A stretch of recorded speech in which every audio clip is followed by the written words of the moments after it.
آج فیض احمد فیض کی بڑے خوبصورت سی نظم لے کر حاضر ہوا ہوں۔ گر مجھے اس کا یقین ہو میرے ہمدم میرے دوست، گر مجھے اس کا یقین ہو کہ تیرے دل کی تھکن، تیری آنکھوں کی اداسی، تیرے سینے کی جلن، میری دل جوئی میرے پیار سے مٹ جائے گی۔ گر مجھے اس کا یقین ہو کہ تیرے دل کی تھکن، مجھے اگر اس بات کا یقین ہو کہ تیرے دل کی تھکن میری دل جوئی سے وہ تھکن اتر جائے گی، اور تیری آنکھوں کی اداسی اور تیرے سینے میں جو غم ہے وہ میری دل جوئی سے اور میرے پیار سے وہ مٹ جائے گی، اگر مجھے اس بات کا یقین ہو، گر میرا حرف تسلی وہ دوا ہو جس سے جی اٹھے پھر تیرا اجڑا ہوا بے نور دماغ، تیری پیشانی سے دھل جائیں یہ تضلیل کے داغ، تیری بیمار جوانی کو شفا ہو جائے۔ اگر مجھے اس بات کا یقین ہو کہ میرے حرف تسلی سے جو ہے وہ تیرے لیے دوا بن جائے،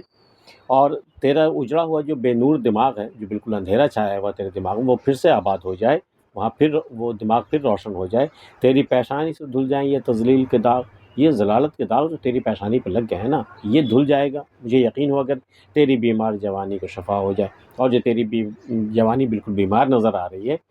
وہ پھر سے اس کی شفا ہو جائے، وہ پھر سے جوان ہو جائے۔ گر مجھے اس کا یقین ہو میرے ہمدم میرے دوست، روز و شب شام و سحر میں تجھے بہلاتا رہوں، میں تجھے گیت سناتا رہوں ہلکے شیریں، آبشاروں کے بہاروں کے چمنزاروں کے گیت، آمد صبح کے مہتاب کے سیاروں کے گیت، تجھ سے میں حسن محبت کے حکایات کہوں۔ اگر مجھے یقین ہو کہ روز و شب شام و سحر میں تجھے، تو میں صبح و شام میں کوئی کام نہ کروں، بس تجھے بہلاتا رہوں، وہ چاہے دن ہو رات ہو صبح ہو شام ہو، روز و شب شام و سحر میں تجھے بہلاتا رہوں، میں تجھے گیت سناتا رہوں ہلکے شیریں، میں تجھے ہلکے ہلکے گیت، بڑے میٹھے میٹھے گیت میں سناؤں، آبشاروں کے بہاروں کے چمنزاروں کے گیت، آمد صبح کے مہتاب کے سیاروں کے گیت، چاہے وہ صبح کی آمد کی بات ہو یا پھر چاند کی بات ہو یا پھر سیاروں کی باتیں ہوں، تو اس سے میں حسن محبت کی حکایات کہوں، حسن محبت کی داستان میں تجھے سنانے کو تیار ہوں۔ کیسے مغرور حسیناؤں کے برفاق سے جسم، گرم ہاتھوں کے حرارت سے پگھل جاتے، کیسے ایک چہرے کے ٹھہرے ہوئے مانوس نقوش، دیکھتے دیکھتے یک لخت بدل جاتے ہیں۔ میں تمہیں سناؤں گا وہ داستانیں جس میں مغرور حسیناؤں کے برف کی طرح بے حس اور سرد جسم کو بھی اگر ایک گرم ہاتھ اسے چھو لے تو کس قدر وہ اس کی حرارت سے وہ جسم پگھل جاتا ہے۔ کیسے مغرور حسیناؤں کے برفاق سے جسم، گرم ہاتھوں کی حرارت سے پگھل جاتے ہیں، کیسے ایک چہرے کے ٹھہرے ہوئے خاموش نقوش۔ اگر آپ ایک چہرے کو روز دیکھ رہے ہیں اور وہ بالکل ایک جیسا چہرہ دکھائی دے رہا ہے، دیکھتے دیکھتے یک لخت بدل جاتے ہیں، وہی چہرہ پھر کچھ دیر کے بعد، کچھ دنوں کے بعد یک لخت بدل جاتا ہے، وہ کچھ سے کچھ ہو جاتا ہے، وہ اس کی شخصیت ہی بالکل بدل جاتی ہے۔ کیسے ایک چہرے کے ٹھہرے ہوئے مانوس نقوش، دیکھتے دیکھتے کہ ایک لخت بدل جاتے ہیں۔ کس طرح عارض محبوب کا شفاف بلور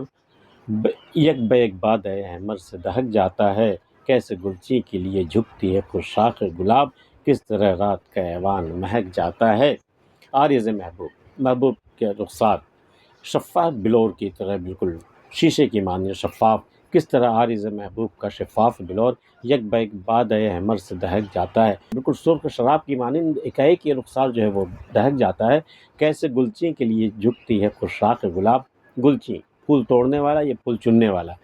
تو پھول چننے والا جب جاتا ہے وہ باغ میں تو وہ شاخ گلاب کی طرف ہاتھ بڑھاتا ہے، لیکن یہاں جب حسن خود ہی مخمور ہو جاتا ہے تو وہ شاخ گلاب خود ہی گلچی کے پاس جھک جاتا ہے کہ لو مجھے توڑ دو۔ کیسے گلچی کے لیے جھکتی ہے خشاخ گلاب، کس طرح رات کا ایوان مہک جاتا ہے۔ یوں ہی گاتا رہوں تیری خاطر، گیت بنتا رہوں بیٹھا رہوں تیری خاطر، میں تیری خاطر میں بس گیت گاتا رہوں، صبح و شام میں گیت گاتا رہوں، گیت میں بناتا رہوں بنتا رہوں اور تجھے سناتا رہوں۔ یوں ہی گاتا رہوں تیری خاطر، گیت بنتا رہوں بیٹھا رہوں تیری خاطر، یہ میرے گیت تیرے دکھ کا مداوا ہی نہیں، نغمہ جراح نہیں مون سے غمخوار نہیں، گیت نشتر تو نہیں مرہم آزار سہی، یہ میرے گیت تیرے دکھ کا مداوا تو نہیں ہے، میں تجھے گیت سنانے کو تیار ہوں لیکن تیرا غم اس سے نہیں دھلے گا، یہ میرے غم تیرے دکھ کا مداوا ہی نہیں، نغمہ جراح نہیں مون سے غمخوار سہی۔ بھئی جراح، جراحی، سرجری، تو نغمہ جراح نہیں، جراح کا نغمہ نہیں ہے یہ، بالکل یہ نغمہ جو ہے وہ جراح کا رول نہیں ادا کر سکتا ہے، مونس و غمخوار سہی، لیکن تمہارے غم کو سمجھ سکتا ہے، ہمدردی کر سکتا ہے۔ یہ نغمہ جراح نہیں مونس غمخوار سہی، گیت نشتر تو نہیں مرہم آزار سہی، گیت نشتر نہیں ہوتا، بلیڈ نہیں ہوتا کہ میں اس گیت سے میں تمہارے زخم میں کھول دوں اور اسے اچھا کر دوں، یہ گیت اس لیے نہیں، لیکن ہاں مرہم جو آزار تمہیں جو روگ لگا ہے اس کا مرہم کا کام یہ کر سکتا ہے گیت ہمارا، نشتر کا کام نہیں کر سکتا۔ یہ میرے گیت تیرے دکھ کا مداوا ہی نہیں، نغمہ جراح نہیں مونس و غمخوار سہی، گیت نشتر تو نہیں مرہم آزار سہی، تیرے آزار کا چارہ نہیں نشتر کے سوا، اور یہ صفاک مسیحا میرے قبضے میں نہیں۔ تیرے آزار، تیری بیماری کا علاج جو ہے نا، تیرے زخم کا علاج ہے وہ نشتر ہے، نشتر چاہیے، بلیڈ چاہیے، آپریشن بلیڈ چاہیے اسے اچھا کرنے کے لیے، اسے چیر دینے کے لیے، اس کے مواد نکال دینے کے لیے۔ تیرے آزار کا چارہ نہیں نشتر کے سوا، اور یہ صفاک مسیحا میرے قبضے میں، لیکن میں کیا کروں، یہ جراحی میرے بس کی بات نہیں ہے، یہ میرے قبضے میں نہیں ہے، وہ نشتر، وہ بلیڈ میرے قبضے میں نہیں ہے، میں تیرا علاج نہیں کر سکتا۔ فیض احمد فیض کی یہ نظم آپ کو کیسی لگی میں بتا سکتے ہیں، ملتے پھر کسی اگلی ویڈیو میں، تب تک کے لیے اللہ حافظ۔